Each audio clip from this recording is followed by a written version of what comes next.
परमात्मा भगवान अपना परिचय स्वयं देते हैं, क्योंकि रचना रचता का परिचय नहीं दे सकती।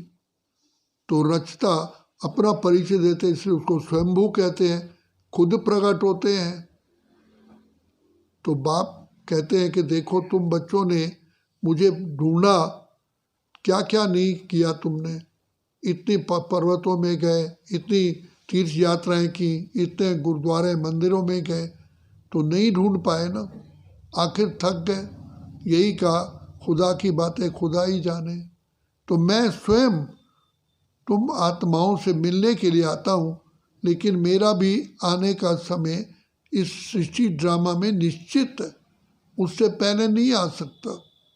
तो बाबा कहते हैं जैसे प्रातः काल के बाद दोपहर, शाम और रात्रि होती है, रात्रि के बाद जब दिन आता है तो बीच के समय को अमृत वेला कहते हैं, ऐसे मैं भी इस सृष्टि के बेहद के अमृत वेला में आता हूँ।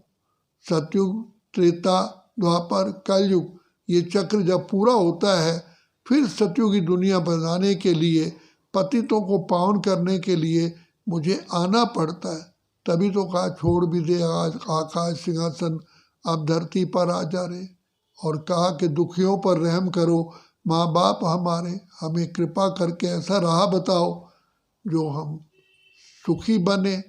तो बाबा कहते मुझे तो तरस पड़ता है, तो मैं अपने समय अनुसार इस सृष्टि पर आता हूँ, और कैसे तुम बच्चों को ज्ञान दूँ, तो मुझे भी शरीर चाहिए, क्योंकि आत्मा बिना मुख के बोल नहीं सकती।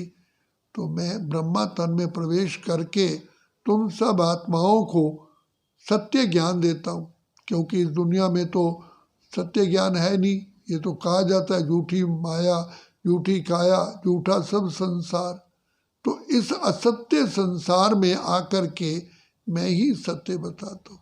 तो सबसे पहला सत्य बताया, तुम देह नहीं हो, तुम शुद्ध आत्मा हो, अजर अमर अविनाशी हो, और मेरे लाडले सिकिरदे बच्चे हो। तो बाबा ने अपना भी परिचय दिया, मैं भी आत्मा हूँ, लेकिन मैं परम धाम में रहता हूँ, मुझे परमात्मा कहते हैं। तो मैं आकर के तुम बच्चों को आदि मध्य अंत का राज बतलाता हूँ।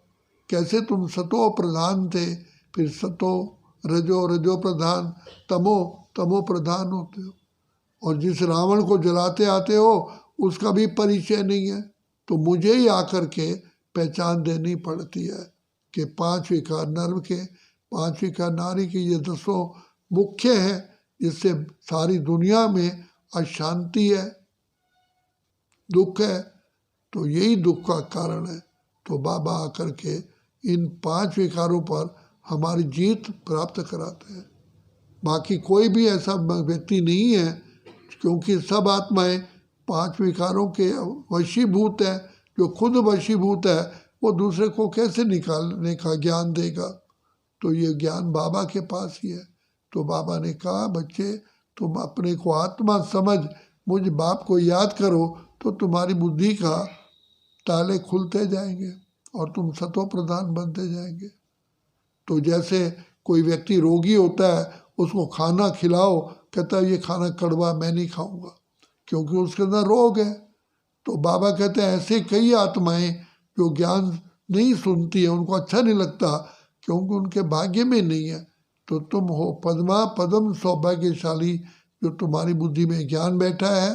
तुम बाबा से रोज़ वरदानों की झोली भरते हो, और बाबा कहते हैं बच्चे पवित्र बनो, योगी बनो, योग्य बनो, ताकि नई दुनिया स्वर्ग में आ सको। तो बाबा बार बार हमको कहते हैं कि बच्चे यही तुम्हारा समय बहुत बहुत अनमोल है, और तुम्हारे संकल्प भी शुद्ध होने चाहिए, क्योंकि संकल्प और समय 2 खजाने हैं। व्यर्थ संकल्प चलते हैं तो समय वेस्ट हो जाता है। तो बाबा हम बच्चों को कहते हैं बच्चे जितना मेरे से प्यार होगा तो तुम्हारे बुद्धि में ज्ञान बैठेगा, और संकल्प भी बहुत कम चलेंगे, और तुम्हारा समय हर श्वास मेरी याद में तुम्हारा सफल होगा। अच्छा, ओम शांति।